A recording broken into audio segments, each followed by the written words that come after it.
1 अप्रैल 2025 बाबा का साकार मुरली। मीठे बच्चे, बाप नॉलेज फुल है, तुम्हें ज्ञानी जाननहार करना। यह उल्टी महिमा है, बाप आते ही हैं तुम्हें पतित से पावन बनाने। प्रश्न, बाप के साथ साथ सबसे अधिक महिमा और किसकी है और कैसे? उत्तर, बाप के साथ भारत की महिमा भी बहुत है। भारत ही अविनाशी खंड है, भारत ही स्वर्ग बनता है। बाप ने भारतवासियों को ही धनवान, सुखी और पवित्र बनाया है। गीता की भी अपरम अपार महिमा है, सर्वशास्त्रमयी शिरोमणि गीता है। तुम चैतन्य ज्ञान गंगाए की भी बहुत महिमा है, तुम डायरेक्ट ज्ञान सागर से निकली हो। ओम शांति। ओम शांति का अर्थ तो नए व पुराने बच्चों ने समझा है। तुम बच्चे जान गए हो, हम सब आत्माएं परमात्मा की संतान है। परमात्मा उच्च ते उच्च और बहुत प्यारे ते प्यारा भी सभी का मासूक है। बच्चों को ज्ञान और भक्ति का राज्य तो समझाया है। ज्ञान माना दिन सतयुग त्रेता, भक्ति माना रात द्वापर कलयुग। भारत की ही बात है, पहले पहले तुम भारतवासी आते हो। 84 का चक्र भी तुम भारतवासियों के लिए है। भारत ही अविनाशी खंड है, भारत खंड ही स्वर्ग बनता है और कोई खंड स्वर्ग नहीं बनता। बच्चों को समझाया गया है, नई दुनिया सतयुग में भारत ही होता है, भारत ही स्वर्ग कहलाता है। भारतवासी ही फिर 84 जन्म लेते हैं, नरकवासी बनते हैं, स्वर्गवासी बनेंगे। इस समय सभी नरकवासी हैं, फिर भी और सभी खंड विनाश हो, बाकी भारत रहेगा। भारत खंड की महिमा अपरंपार है। भारत में ही बाप आकर तुमको राजयोग सिखलाते हैं। यह गीता का पुरुषोत्तम संगम युग है। भारत ही फिर पुरुषोत्तम बनने का है। अभी वह आदि सनातन देवी देवता भी नहीं है, राज्य भी नहीं है, तो वह युग भी नहीं है। तुम बच्चे जानते हो, वर्ल्ड ऑलमाइटी ऑथोरिटी एक भगवान को ही कहा जाता है। भारतवासी यह बहुत भूल करते हैं, जो कहते हैं वह अंतर्यामी है, सभी के अंदर को वह जानते हैं। बाप कहते हैं, मैं कोई के भी अंदर को नहीं जानता हूँ, मेरा तो काम ही है पतितों को पावन बनाना। बहुत कहते हैं शिव बाबा आप तो अंतर्यामी हो। बाबा कहते हैं, मैं वो नहीं, मैं किसके भी दिल को नहीं जानता हूँ, मैं तो सिर्फ आकर पतितों को पावन बनाता हूँ। मुझे बुलाते ही हैं पति दुनिया में और मैं एक ही बार आता हूँ, जबकि पुरानी दुनिया को नया बनाना है। मनुष्य को यह पता नहीं कि यह जो भी दुनिया है वह नई से पुरानी, पुरानी से नई कब होती है। हर चीज़ नई से पुरानी सतो रजो तमो में जरूर आती है। मनुष्य भी ऐसे होते हैं, बालक सतो प्रधान है, फिर युवा होते हैं, फिर वृद्ध होते हैं, अर्थात रजो तमो में आते हैं। बूढ़ा शरीर होता है तो वह छोड़कर फिर बच्चा बनेगा। बच्चे जानते हैं नई दुनिया में भारत कितना उच्च था। भारत की महिमा अपरंपार है, इतना सुखी धनवान पवित्र और कोई खंड है नहीं। फिर शतो प्रधान बनाने बाप आए हैं। शतो प्रधान दुनिया की स्थापना हो रही है। त्रिमूर्ति ब्रह्मा विष्णु शंकर को क्रिएट किसने किया? उच्च ते उच्च तो शिव है। कहते हैं त्रिमूर्ति ब्रह्मा, अर्थ तो समझते नहीं, वास्तव में कहना चाहिए त्रिमूर्ति शिव न कि ब्रह्मा। अब गाते हैं देव देव महादेव, शंकर को उच्च रखते हैं तो त्रिमूर्ति शंकर कहे ना। फिर त्रिमूर्ति ब्रह्मा क्यों कहते? शिव है रचयिता, गाते भी हैं, परम पिता परमात्मा ब्रह्मा द्वारा स्थापना करते हैं। ब्राह्मणों की भक्ति मार्ग में नॉलेजफुल बाप को जानी जाननहार कह देते हैं। अब वह महिमा अर्थ सहित नहीं है। तुम बच्चे जानते हो बाप द्वारा हमें वर्षा मिलता है, वह खुद हम ब्राह्मणों को पढ़ाते हैं, क्योंकि वह बाप भी है, टीचर भी है, सुप्रीम टीचर भी है। वर्ल्ड की हिस्ट्री ज्योग्राफी कैसे चक्र लगाती है वह भी समझाते हैं। वही नॉलेजफुल है, बाकी ऐसे नहीं कि वह जानी जाननहार है। यह भूल है। मैं तो सिर्फ आकर पतितों को पावन बनाता हूँ, 21 जन्म के लिए राज्य भाग देता हूँ। फिर भक्ति मार्ग में है अल्पकाल का सुख, किसको सन्यासी हठ योगी जानते ही नहीं। ब्रह्मा को याद करते हैं। अब ब्रह्मा तो भगवान नहीं, भगवान तो एक निराकार शिव है जो सर्व आत्माओं का बाप है। हम आत्माओं के रहने का स्थान ब्रह्मांड स्वीट होम है, वहाँ से हम आत्माएं यहाँ पाठ बजाने आती है। आत्मा कहती है एक शरीर छोड़ दूसरा तीसरा लेती हूँ। 84 जन्म भी भारतवासियों के ही है जिन्होंने बहुत भक्ति की है, वही फिर ज्ञान की भी जास्ती उठाएंगे। बाप कहते हैं गृहस्थ व्यवहार में भल रहो परंतु श्रीमत पर चलो। तुम सभी आत्माएं आशिक हो एक परमात्मा माशूक की। भक्ति मार्ग से लेकर तुम याद करते आए हो, आत्मा बाप को याद करती है।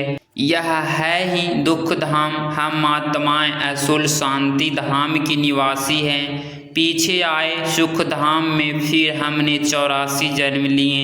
हम सो अर्थ भी समझाया है, वह तो कह देते आत्मा सो परमात्मा, परमात्मा सो आत्मा। अब बाप ने समझाया है हम सो देवता क्षत्रिय वैश्य सो शूद्र। तो देवता बनने के लिए यह भी यथार्थ अर्थ वह है बिल्कुल रॉन्ग। सतयुग में एक देवी देवता धर्म अवैध धर्म था, पीछे और धर्म हुए हैं, दैव हुआ है। द्वापर से आसुरी रावण राज्य शुरू हो जाता है। सतयुग में रावण राज्य ही नहीं तो 5 विकार भी नहीं हो सकते, वह है ही संपूर्ण निर्विकारी।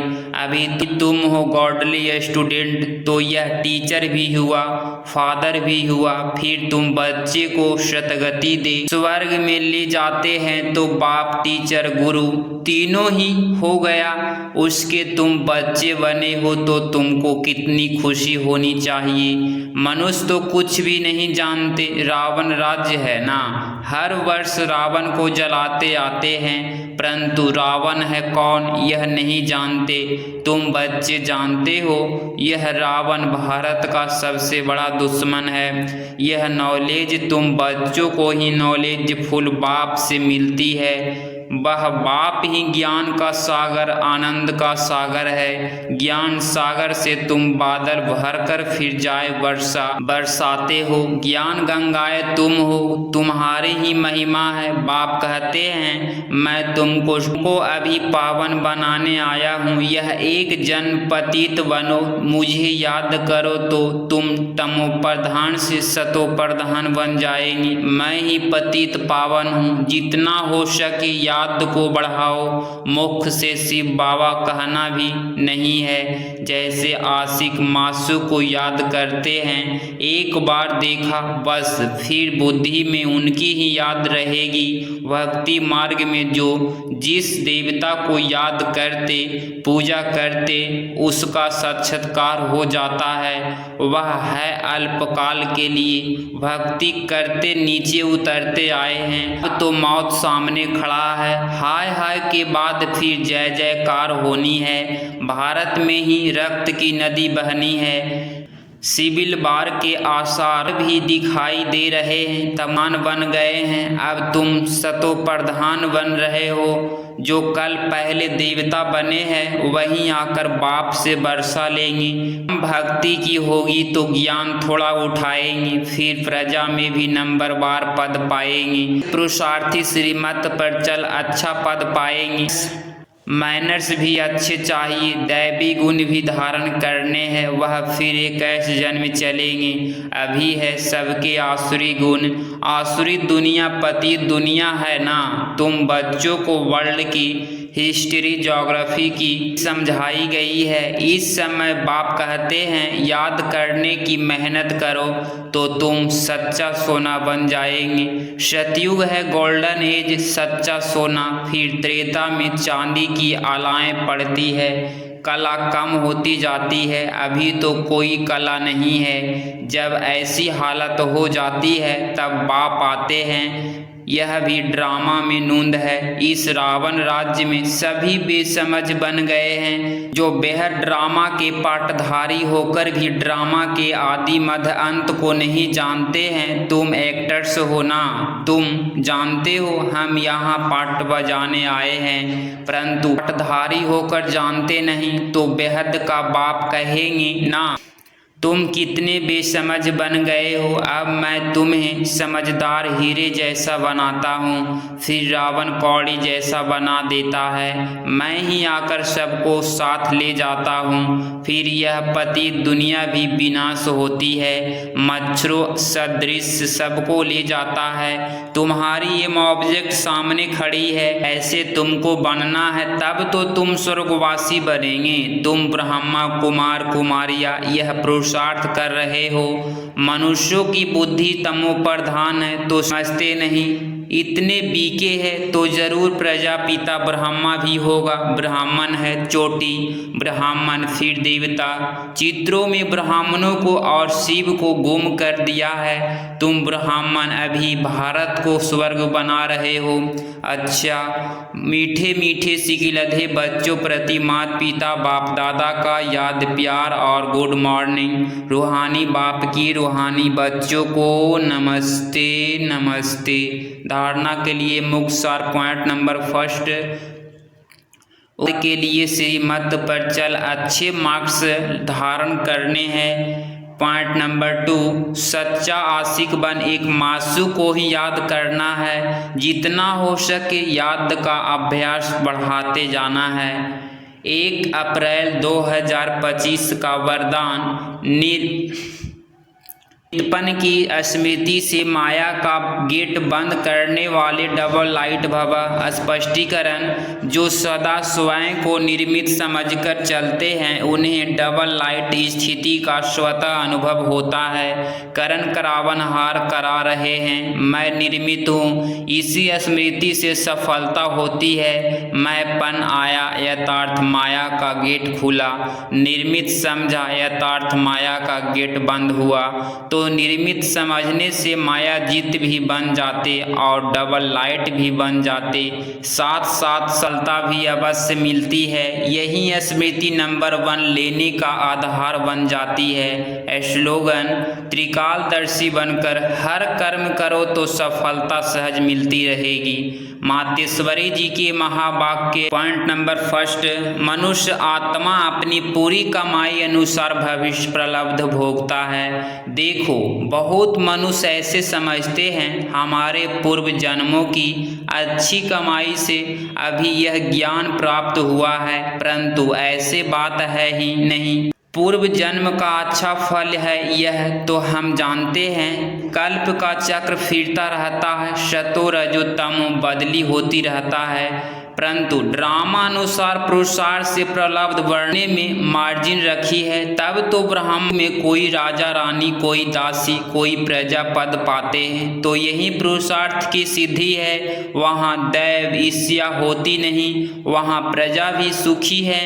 राजा रानी प्रजा ऐसी संभाल करते हैं जैसे माँ बाप अपने बच्चों की संभाल करते हैं। वहाँ गरीब साहूकार सब संतुष्ट हैं। इस एक जन्म के पुरुषार्थ से 21 पीढ़ी के लिए सुख भोगेंगे। यह है अविनाशी कमाई। जो इस अविनाशी कमाई में अविनाशी ज्ञान से अविनाशी पद मिलता है। अभी हम सतयुगी दुनिया में जा रहे हैं। यह प्रैक्टिकल खेल चल रहा है। यहाँ कोई छू मंत्र की बात नहीं है। पॉइंट नंबर 2, गुरु मत, शास्त्रों की मत, कोई परमात्मा की मत नहीं है। परमात्मा कहते हैं बच्चे यह गुरु मत शास्त्र मत कोई मेरी मत नहीं है, शास्त्र मत कोई मेरी मत नहीं है। यह तो सिर्फ मेरे नाम की मत देते हैं, परंतु मेरी मत तो मैं जानता हूँ। मेरे मिलन का पता मैं आकर देता हूँ, उसके पहले मेरी एड्रेस नहीं जानता।